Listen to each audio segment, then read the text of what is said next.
Today, I want to make a different kind of video because I just achieved a major milestone in my crypto career. And that milestone is having reached 100,000 followers on Twitter. And to be honest, that number is unimaginable. It's an insane, huge, crazy number. And I want to thank each and every one of you for all the support throughout the years, for all the positive vibes and positive energy, for your positive comments, for your overall positivity. Because to be honest, as a content creator, that's what keeps us alive. That's what kept me alive, is your positivity. The internet is a cruel place. I don't think we need to talk about this a lot today. You all understand that. It hasn't been easy for me personally over the past years. There's always ups and downs, and the downs in crypto, being an industry that is fast moving and 24/7, but pair this with the internet, with this new culture, the internet culture is not easy as it may seem for some of you out there, right? But today, I don't want to actually talk about that. I also don't really want to talk about crypto. I just want to talk about my story, my journey, my crypto career, and maybe share some of the things that hopefully motivate or inspire you to decide making crypto your career decision, your full-time work, right? Because that's a decision I took many years ago. And like I said, it hasn't always been easy, also the path I took, but I think it was the best decision in my life. It was by far the best decision in my life. So where do I come from? I come from actually a small village in Germany. I'm German. And when I was at school, I think I was always maybe slightly above average in all subjects at school. But the subjects I was way above average were always languages. So I was always really good at English. I took French as well. And then I took Spanish, which I then also like took towards the end of my school journey, and also took my final exam there. I really loved it, learned a lot about the culture of Spain, of Latin America, and obviously the Spanish language itself, which I always that's my favorite language, to be quite honest. Like, Spanish is my favorite language. So I always loved that. And when you're just turning 18 and you're done with school, you don't really know what you want to do in life, right? But I always loved languages. I loved traveling. So what I then did is take 1 year to do internships in China and in India. And I think this was a very important year for me because, one, I got to really look at the business world for the first time, truly. And secondly, I also got to understand different cultures and living in different cultures. Because it's one thing to travel to another country. It's another thing to live in another country, to live with a culture, right? Especially such different cultures, me being German, like China or India, right? I have crazy stories from my time in China, that's 2012, by the way, and 2013, and also from India. I'm very grateful. I have a lot of friends in those places, but it was extremely interesting times, and I just loved it. And back then, I was also very curious. I wanted to learn a lot. I wanted to talk to as many people as possible and just try to understand how things work, right? I was always very social and very interested in those things. But yeah, so when I was done with that year, I was like, okay, I love China so much. I love Shanghai. I was based in Shanghai. So I said to myself, I want to go back there one day to study. But I didn't know where, how to pay for it, right? It's just 19 at the time. So I went back to Germany and I worked 3 years actually at Mercedes-Benz. I did a work and kind of study program there for 3 years. And that was also very interesting because it gave me insights in the true corporate world, right? How do big corporations work? The formal world. And towards the end of the time, I was like, that's not really for me. I appreciate everyone, obviously, that works there, and it gives great stability, financial stability. You have a very chill life, but you also have a lot of limitations. And that was something for me that I didn't really want for my life, was to have, to ask for permission if I can travel. At the time, I was just obsessed with traveling, and also just not have like much upside, right? Of course, you can work yourself up within that hierarchy of that corporation, but there are still limits to it. So I always subconsciously had this kind of limitless, I want to operate on my own for myself. I want to do what is impactful. So at that time, I thought, okay, the only thing that kind of can get me out of this is if I go to university and, I just go and study, and I go and study Chinese. And I studied Chinese with a goal in mind to also have an exchange year or stay as long as possible in Shanghai, China, because that was just by far my favorite city in the world at that time. So after the 3 years at this corporation, I then actually did exactly that. And luckily, the corporation also allowed me to have a contract where I could come back anytime. If I didn't like the studies, I could just come back and work there. And that is a huge luxury and privilege I had at that company. But yeah, I went on to study. And what happened then was unexpected, right? Because I met a guy in my study course. That was also, I lived obviously by myself. I had my student's apartment. And I met a guy who was very different, right? And I also felt always I didn't really fit in too much into like this general kind of society, right? Like, it's a very broad topic, of course, but like I just never felt like I fit into the regular journey, right, that a German kid usually goes. So when I met this guy, his name is Chris, and he is like a brother to me, to be honest. He also works now with us at Sexito, actually. So Chris was the first time in my life that I met a guy who was as ambitious, as crazy, as open-minded as I was, right? And even more than I was. So what we would do is we would just start talking about a lot of things. What would you want to do in your life? Which direction do you want to go? We love traveling. We obviously had a lot of things in common. We liked shisha at the time, so we had a lot of shisha sessions, and we weren't interested in kind of hanging out at bars, drinking beers, and just talking about other students at our course. We weren't interested in that. We're thinking about, okay, what we need to do something. We need to like set something up, right? So we tried out a lot of different things, and then we stumbled upon Bitcoin, and that is early 2017. So when we stumbled upon Bitcoin, it was really the first time where I was forced to try to understand how banks work, right? And I have an economics background. Our study program was actually economics with Mandarin, with Chinese. So we learned everything about economics, macroeconomics, even taxes and all these kind of things related to a company, microeconomics and all these things, but paired with culture, language, and all tailored to China. And of course the language, Mandarin, written and spoken, by the way. So when we got into this crypto rabbit hole and Bitcoin rabbit hole, the first thing was, okay, how do banks work, right? Trying to understand that. And we did that for 6 months. We did that for 6 months, day and night, studying, reading, absorbing as much as we could. And I think this is a very, very important first step that I see a lot of people, and this is maybe also the first takeaway for you guys. The first step for most people is to really have a fundamental conviction of this technology, of this industry. Because a lot of people that are coming in now, they're just coming in to say, okay, I have to, I want to make money. I want to do a 10x in the next 6 months. Which coin should I buy? But I don't really want to like invest a lot of time into research. I don't want to read a lot. I don't want to talk a lot. I want to keep living my life, but just tell me which coin is going to go up. And I personally, to be honest, don't think that is how it should work. And I also don't think that is how it actually works. What worked for me was to really have this strong foundation, to be so convinced that crypto is the future, Bitcoin is the future. It can become the global reserve currency. It can replace the dollar. It can also capture market shares from gold, right? As a commodity, as the internet gold, the next step, the evolution. I read all the books, right? The Internet of Money. I went to seminars from Julian Haas, who in Germany was like one of, he was the guy, the go-to source for all information around crypto.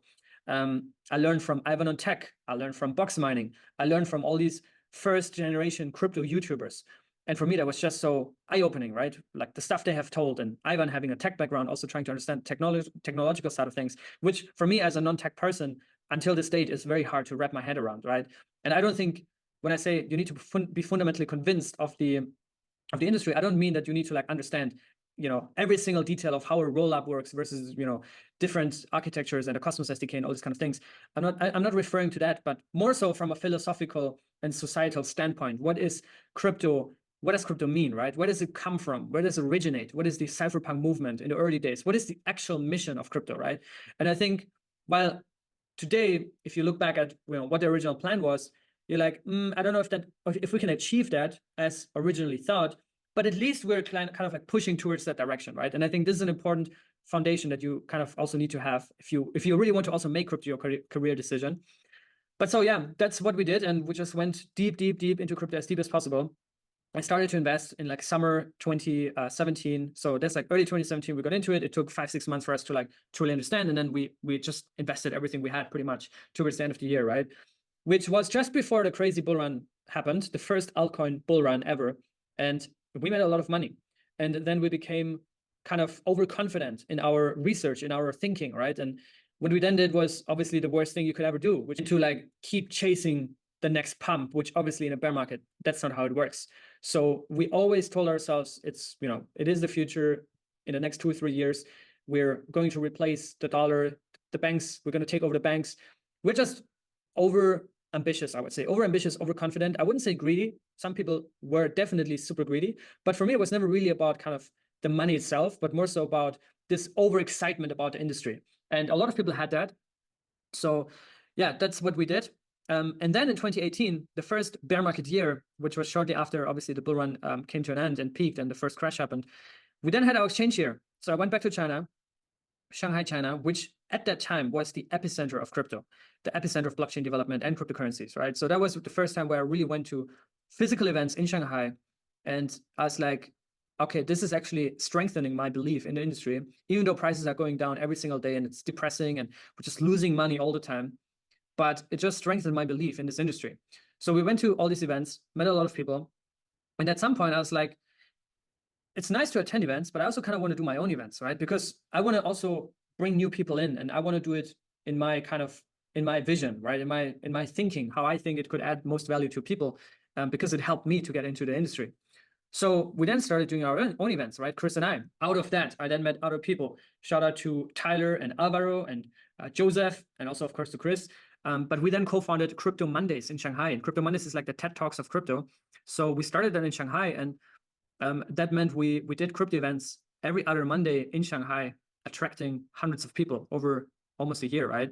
So that was huge. And I think to this point, I'm a strong believer in physical crypto events. So whichever city you're in, and now that, remember, this is 2018, now it's 2024, there are so many crypto events happening left and right. Obviously, you need to filter out the BS, and you need to filter out the kind of scam events, because there are a lot of scam events.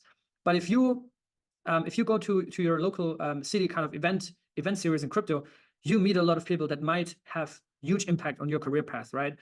So in Shanghai, I also mentioned another guy, shout out to Lawrence, who was one of the first guys to really look at me and say, like, this guy is somehow different. Like he's just so passionate. He's like grinding. At the time, I was always grinding, and I never made money off that, of course, but I was just so passionate about it. And Lawrence was one of the first people to like recognize that and say, like, okay, I want you to do that for me. I want you to do an event for my company, right? So we did that. And he also wanted to compensate me, right? A few $100s, I think. But that was the first time, like, interesting, right? Like, you could even like build something that can sustain itself, where you can grow a business out of it, right? So that was just like a side effect, a natural second order effect from that first passion. And that's something I see, you know, besides the fact that people don't have this fundamental conviction of crypto, but also maybe the thing that people need to fundamentally be passionate about this stuff, and not just come in with a pure business sense and say, okay, I only want to make money in this industry, right? If that's what you want to do, fine, go ahead. But I don't think that this is like that this is the right way, to be quite honest, in my view, at least, in my experience, right? But also, everybody's making their own experiences. Totally fine, totally understand that. So we did all these events. I started to meet these crazy people. I started to meet crazy people like Bobby Lee, who was at that time an absolute OG. I mean, he still is an OG, but at that time he was a superstar in crypto. The founder of BTC China, the largest exchange before Binance. So when BTC China then had to kind of collapse or had to shut down, that's where Binance took that position. Bobby Lee is also the brother of Charlie Lee, the founder of Litecoin. And I went to conferences. I went to Taiwan, where for the first time I met CZ from Binance, right? For the first time I saw Ren from Crypto Banter. And for me, it was like, this is the crypto celebrities that are running around here. So for me, it was huge to just see them and shake hands. And obviously, they don't know me, they don't remember me. But for me, it was just great to see those people in person, right? It's a huge, huge difference than just seeing them on screen. And what it does with your motivation and with your kind of conviction of the industry is much different if you just meet in person. So that's why I'm a strong believer in events and conferences. Not just because you can go there and you can close deals for your company business, but just because you can meet people and it just strengthens your conviction into the industry, right? So that's 2018. Then, and parallel at the time, I was studying, right? So part of the studies I had, the exchange year, was to do an internship. And I did my internship, of course, in a crypto startup. It was a great experience for me to represent a project, go pitch investors, go participate at competitions. I remember flying to Hong Kong to pitch in front of 30 investors in a room. I became second. So that was not bad. But obviously, I grew a lot personally, but also I understood a lot from the crypto project's perspective about fundraising, about all the struggles behind the scenes, about narratives, and about a lot of the things also when it comes to timing, right? And I think timing is also incredibly important in crypto, right? Like people just throw around the term scam left and right. This project is a scam, that project is a scam. And yes, there are a lot of scams in crypto, no doubt about that. But also, it is a truth that a lot of projects with great intentions, with visionary founders, are just too early. They're just too early, and they don't know how to raise funds, which is why they then fail, right? And that is a hard truth for most crypto projects out there. But it was just great for me to see that kind of firsthand, because I understand this part today, right? Because I've personally experienced it and seen it. So that was a very important time working in that company. And yeah, then came the time where I was supposed to go back to Germany to finish my studies there. I only had one semester left, but I felt like I had so much traction that I wanted to extend. I wanted to keep doing events. I also felt like this is late 2018, early 2019. I felt like the market has kind of bottomed out. At this point, I already lost absolutely everything, more than I ever invested into crypto. But I felt like I already doubled down for the past year. I might just also double down for this year again, right? And like just like learn more, absorb more, connect more, right? Meet more people. And I also felt like in a bear market, it was much easier to connect with those tier 1 people or, you know, crypto celebrities, because there's just much less noise. So I did that. I extended, paused my studies basically for a year. At that time, also met another guy who was hugely impactful on my journey. A guy that was introduced to me through Lawrence. His name is Victor. Also shout out to Victor. Huge impact on my career. He was doing e-commerce at the time, but also deep into crypto, or trying to get into crypto. And he is basically hiring me to do e-commerce with him. So I joined his company to work fully remotely in an e-commerce company, nothing to do with crypto, but it helped me to pay the bills. It helped me to like keep also keep my time also in crypto, at least to a certain degree. So I did that, and I also started to kind of reinvest most of the salary I got back into crypto, right? That's 2019. So what I did was, the moment my salary hit my bank account, I would just reinvest that into crypto. And I kept doing this, and I kept doing this, and crypto kept going down and going sideways and extremely volatile. And of course, this was a huge risk, because at that time, honestly, a lot of people said, crypto is over now, it's cooked, it's never going to come back, Bitcoin is done, it's not going to do anything, right? And having my strong conviction that I told you about earlier, I never doubted that, but I almost came close to start overthinking everything. But I never really did. And I hope you understand how I mean that, right? Because I had this fundamental conviction that crypto is the future. It's here to stay, that you can't stop it, you can't censor it. It's just the future. That kept me in the game. That kept me alive in crypto. And that also led me to kind of reinvest everything that I made with e-commerce throughout 2019 into crypto. So what I did then, I kept doing the events, Crypto Monday Shanghai. We also did an event in Chengdu in China, so traveled around China, and then made a lot of events there, grew the community, the local expat community in Shanghai.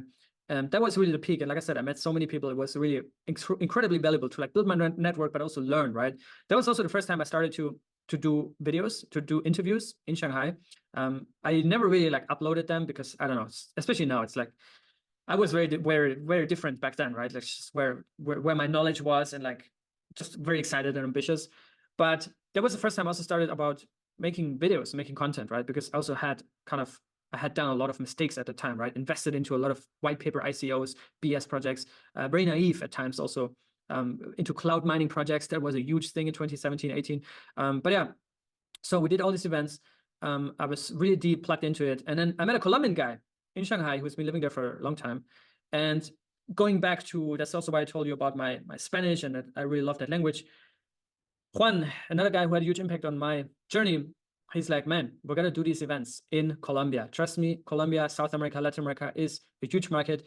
People want to get into crypto, but there's nothing like that. There's no such events where people can just go to, right? Like legitimate events. There's a lot of MLM, Ponzi scheme kind of events, but not something that's focused on education only, right? And when we did these events, we always had one panel discussion, one topic for like 45 minutes, 1 hour. It was very chilled, usually at a WeWork that just had beers. It was a chilled atmosphere, and people just networked. WeWork actually always kind of provided us the space, so we never had to pay for anything, and it just was a cool vibe, and educational and for networking. So when he told me, like, let's do this in Colombia, I was like, bro, what do you mean? I mean, I kind of always wanted to go to Colombia. It's always been in me that I wanted to go there. And he then told me, let's do it. I was like, okay, fine, let's do it. So for me, it was, of course, we go to Bogota, it's the capital, the biggest city, right? And he's like, no, trust me, we have to go to Medellin. Medellin is the best place in Colombia, and the vibe is just so different. So we go there. In fact, I only take my hand luggage from China to Colombia, layover in LA, layover in Mexico City, a couple of days, meeting crypto people there as well. Got to Medellin with my hand luggage. First day, I actually mentally decide, I love this place. I'm going to stay here. This is my place. I like the people. I'm going to stay here. I don't know what it was, but it just felt like I want to be here, right? We did a conference, a 2-day conference actually, and I was overwhelmed. This is May 2019, 200 plus, 300 people showed up, something like that. Great vibes, great people. It was a huge success. And after that, I was supposed to go back to China. Of course, I had all my belongings there, right? And until this date, today, February 4th, 2024, I never went back. It's still there. So I just stayed in Colombia. I stayed in Medellin. We actually then decided to host more events in Medellin. So we did Crypto Mondays Medellin together with Ruta N, which is kind of a government-backed innovation center and arm of Medellin, the city of Medellin. So we did more events there. And for the people there, it was really eye-opening as well, right? Same as it was for me when I started to go to these events. I really saw how people got super excited and, you know, thankful for this information, because you also have to think crypto helps mostly in those places where there are strict capital controls. There's hyperinflation of the local currency, right? The Colombian peso is not Venezuela vibes, but it's still inflationary, and it is not the best currency to hold your life savings in. So that's why also you see in those hyperinflationary countries around the world, the crypto adoption is the highest, right? Turkey, Lebanon, Venezuela, Argentina, those places. Mozambique, I think also Zimbabwe, those African countries as well. So yeah, that's how I went to Colombia. And then we decided to do another crypto conference, a 2-day event, but in Argentina, in Buenos Aires. So, and as part of that, I started to like travel around all South America. We went to Lima, we went to Santiago de Chile, we went to Brazil, Sao Paulo, Rio de Janeiro. And in all these places, we did events, Crypto Mondays, Sao Paulo, Crypto Mondays, Santiago de Chile. It was just amazing for me to like be able to do that and top it all off in Argentina, Buenos Aires, right? This is, I think, August 2019. So after that, and by the way, none of these events were profitable. We lost money with all of these events, right? So at that point, I had to like sell a lot of crypto. I had to invest all the money made through e-commerce, which I was doing simultaneously, also to pay for travels, pay for this, pay for that. But it was all the learning and the kind of network and experience I gained through that. So I go back to Colombia after Buenos Aires, and I stay there to the rest of the year. And then I go back to Germany, obviously, to finish my studies, because I'm also that type of person. Like if I start something, I also want to finish it, right? So I go back, I finish my studies, COVID starts, and I'm stuck there. And I'm stuck there. I'm like, okay, what do I do, right? What's my next move? Do I actually go back to Mercedes because now my studies are finished? Like, do I go back to the corporate world? Do I double down and like make crypto my actual career? But then I also need to start thinking about how do I pay for my bills? How do I kind of pay my rent? How do I do all that, right? So in my studies, in fact, I wrote my final thesis, my bachelor thesis, about the digital yuan and the blockchain revolution. I also held presentations on crypto throughout the years, in Chinese and in English, in German, of course, at my university. And for me, it was just like, I know all of, like, I feel like I know where this is going. Leaving now would be the stupidest thing I could ever do, right? So what I then did is to say, okay, I will try this out. I will get a microphone. COVID just started, so there were no events, nothing like that. I'll get a microphone and I'll start recording videos, because I have done a lot of mistakes. And that was also the original motivation behind this channel, was to like share my personal mistakes.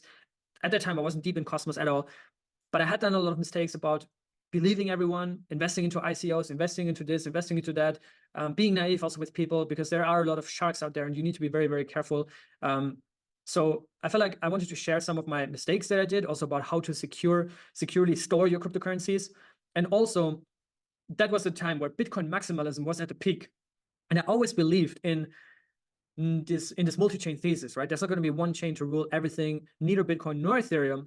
There's going to be an internet of blockchains. That has always been my philosophy, right? So that was my original motivation for the channel, was how to protect your crypto, and to kind of sharing my crypto mindset and philosophy. So I do that for 2020. I start kind of thinking about, okay, how can I monetize? Because I did that for a full year without like making anything, pretty much. And at the same time, I was still doing Amazon, of course, so that kind of helped me pay the bills. But I declined to go back to the corporate world. So that moment was really the decisive moment where I said, okay, I'm going to make this my career, but I also have to look about how do I make money, right? So 2020, DeFi summer kicks in. I start getting traction with the channel.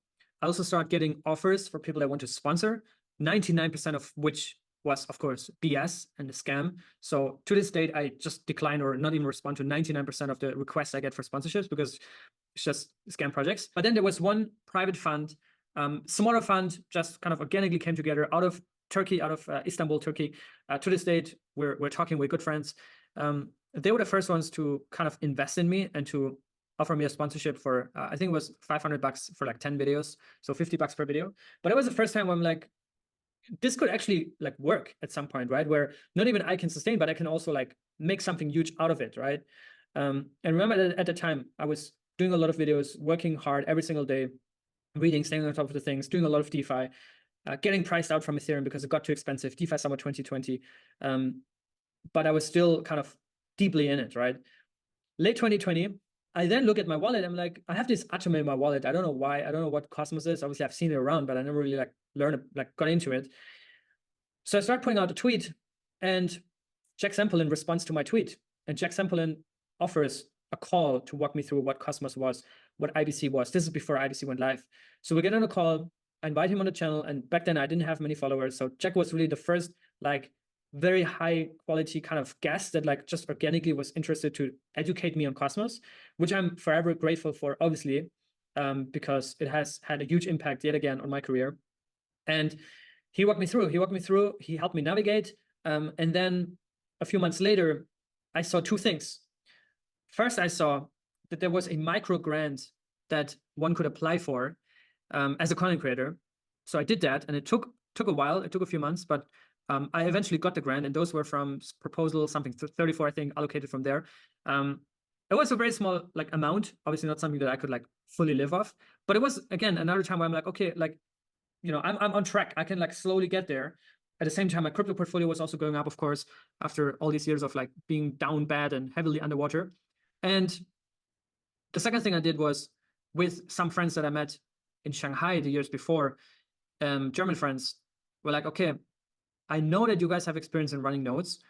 I just saw that Tenement offered a redelegation where people could apply for and say, hey, I want to contribute to grow Cosmos, and you could apply to get a delegation, so you would be in the active set for Atom. And this is before all these chains went live, before Osmosis went live, before everything went live. This is like February 2021, February, March. So very early after I got into Cosmos. So we applied and we received the delegation, I think in late April or early May. It kind of came out of nowhere, but we're just in the active set. I was like, this was huge. This was huge because that's how Stakecito was born in late April of 2021. So insane timing, of course. But also, you know, the years before, I just had very, very bad timing with everything. So consistency, grinding through, staying on top of the things, eventually forces timing to be right. That's at least my learning. So that all came together. Stakecito was born. Obviously, it was far from profitable like in the early days. But then we kept expanding. We added new chains. And today, 3 years later, we are at nearly $200 million assets under management, assets under delegation, from 225,000 unique wallets that are delegating to us. We're a team of 8. We just hired another DevOps. We have Ghazni in our team. We have Liam in our team. We have Winnie, who just joined us. So Stakecito is hugely successful. And that's been a huge part of my journey as well, to like see that also from a validator's perspective, right? So remember how I said earlier, having the project perspective was important. I also think having the validator perspective is extremely important to see how validators operate, what's the kind of behind the scenes, and the work and risk also validators are taking is insane, right? People really underappreciate that, like the risk people in crypto are taking, right? Whether it's content creators, validators, founders, insane risk, existential risk. Conference organizers take existential risk with putting off events for crypto. With Cryptosrus, I started, you know, interviewing all these people throughout 2021. Building a huge network in Cosmos. Jack, like I said, absolute legend, got me into Cosmos. Stakecito grows at the same time. We expand to new chains. We're very early on Osmosis, Genesis for, I think, Juno, and many others that launched in that year. And in late summer then, or like midsummer, I think May, I then kind of decided to move to Lisbon, Portugal. And actually, I was heavily influenced by Fabian Yuri from DeFi Times at the time, now also co-founders of Cosmoverse. Because back at that time, I was already kind of thinking to either move back to Medellin or even go to Dubai or whatever. And then they told me, they shilled me into Portugal pretty much. And remember, that was, you know, the COVID year, the second COVID year. So Portugal was one of the first places to really open up. So I then moved to Lisbon with the guys. And a couple months later, randomly bumped into Basil, who would become the fourth co-founder of Cosmoverse and who would also join Cryptosrus just a few months later. So we just hang out, learn about crypto. I push out content, push out videos. And then I saw that there was this huge kind of event month coming up in Lisbon, right? With Solana Breakpoint, ETH Lisbon, ListCon, NearCon in Lisbon, right? All these events were happening. It's like, why is there nothing for Cosmos, right? And like, who's doing events in Cosmos? Because all these huge events are normally organized by the foundation and not by the community. They're organized by the foundation. So it's like, we have to do something for Cosmos, right? Because all these people are coming anyways, right? I just met Zaki at the time. I met Zani at the time. I met Jack already a couple months before that. So it just grew within 5 or 6 weeks from an idea to have like a bar meetup to a full day event to a 2-day conference, right? That's a huge difference between those 3 things. So Cosmos is over, huge success. 2022 comes, and obviously 2022 was a huge year because that's where I firstly started to like grew the teams, right? Basil started working on Cryptosito full time. We kept growing the team for Sixito, and also with customers, we could really like thought about, okay, what can we do? How can we position ourselves? Can we really become the conference in the Cosmos ecosystem, right? So 2022 was just a huge grind year, just a year of like nonstop hustling and like thinking and resonating and strategic planning and preparations about the future. But it was a great year, to be honest. I met insane people. I met crazy people for the first time. Also, people that kind of knew me, people that I learned from when I got into crypto. For example, I met Eric Voorhees, who is a hero, my hero in crypto, like one of the most articulate and outspoken people and proponents of our industry, absolute OG. We had dinner, we had a shisha, absolute amazing guy. I got to meet a lot of people, a lot more people, obviously, you know, a lot of founders. Ethan Buckman was then the first time I met him, Cosmos co-founder at Cosmos Medellin, which happened at, you know, later that year. Started to get connected to like a lot more people in the industry, do content with Ivan on Tech. So Ivan invited me on his channel, which was huge for me because I watched the guy, I learned from him. Now he's inviting me to learn from me about Cosmos. And I think that was a huge, huge milestone achievement. So all these milestones just kept coming in. It's like, this is a lot like to process mentally and also to like think about. At the same time, you know, like I said earlier, there's this cult of like internet warriors that are just trying to like throw shade at you. They're just trying to like give you headwind for no reason, right? Out of there in videos. And like, those are all people I never met, I never talked to. They don't know me, I don't know them. But it's just people that find pleasure in it. I don't understand, but it's just what it is, right? So that was 2022, huge year. Last year, 2023, was then the year after 2 years in Portugal, where it's like, okay, I kind of feel like I want to move on. I need to move on. I also then had a girlfriend at the time, so we kind of also wanted to move together. And yeah, that's where Dubai came in, right? And another person that kind of, I don't think he actually knows, but had a huge impact on that decision and like pushed me over the line was Sam and Node Guardians. Huge shout out. Because he told me about Dubai and how to get settled there. And that's actually not that hard. It's super easy and it's super smooth, and just come and visit and you'll see. So I did that. And just a few months later, I just moved here, right? And now I'm in Dubai, February 4th, 2024, and just crossed 100,000 followers on Twitter, which is huge. Like I said, it's an absolute crazy number. Cosmos is coming up later this year here in Dubai. It's going to be a huge event. So it's just surreal to like think about this. And for the past 2 days, I've really thought a lot about this, how I started, where I'm coming from. And I think it's very important to never forget this, right? To also thank and be grateful for the people you meet along your journey, to not expect others to do the work for you, but to also recognize opportunities. I think that's always something I've been doing extremely well, is to recognize opportunities. And not all opportunities are great, right? Many of them are shiny, but not all of them are great.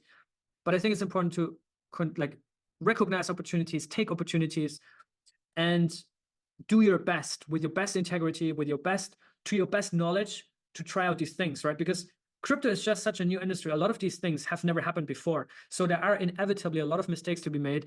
Highly experimental industry, especially for the fact that it is 24/7. It is non-stop. You can't shut it off, and money is involved, right? Every cryptocurrency, there's money attached to it, right? It is money. It's a new form of money or currency.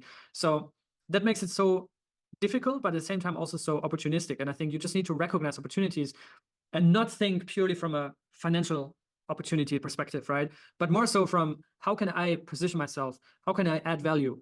How can I surround myself with people that I'm inspired by? How can I get there, right? And then just go with the flow, try out things, right? And talk to people. Obviously, don't, like I said, don't expect people to like do things for you, but rather think about what value can I add and how can I position myself and what am I actually passionate about? What is my strength, right? For me, it's been just connecting people. I would say connecting people is just my strength, right? I love going out. I love talking to people, connecting people, introducing people, getting people in one room, lock the doors, let them talk, right? I consider myself actually more of a public learner than I consider myself as an influencer in that sense. I think also I'm a very mid-curve person. I always think, how can you rationally explain X, Y, Z? So that is my journey. And yeah, now I'm here. I'm very grateful. I'm also, to be honest, many times just very exhausted from a lot of these things, but then I see a lot of positive comments. I see a lot of positive energy, and that's really what keeps me motivated, what keeps me running, right? I also don't think this is something that, you know, is for everyone. I don't think people actually would want to change with me if they see like how much is behind all this, behind putting together the events, behind doing videos, right? It's just a lot and it's very exhausting. But for me, it's also very important to be surrounded with positive, like-minded, ambitious people that want to move forward, and not with people that are just half-baked, that have different interests, that have different goals, right? That rather want to just hang out at a bar. I actually don't do that at all. I haven't done that in a very long time. I want you all to support each other, to uplift each other, to inspire each other, right? Because that is really the most important thing. If you're in certain cities and places, to start doing events, start going to events, because it's just so powerful, right? It's like building a network, building a community, and doing these things together. At least that worked very well for me. And finally, here are the 3 winners for the 100K giveaway to celebrate. Thank you so much for all the support. We've been looking at a lot of these people, a lot of you guys that are following, that are engaging, that are commenting, especially over longer periods of time. So thank you all for doing that. And yeah, I'll see you guys tomorrow. Stay safe and be good.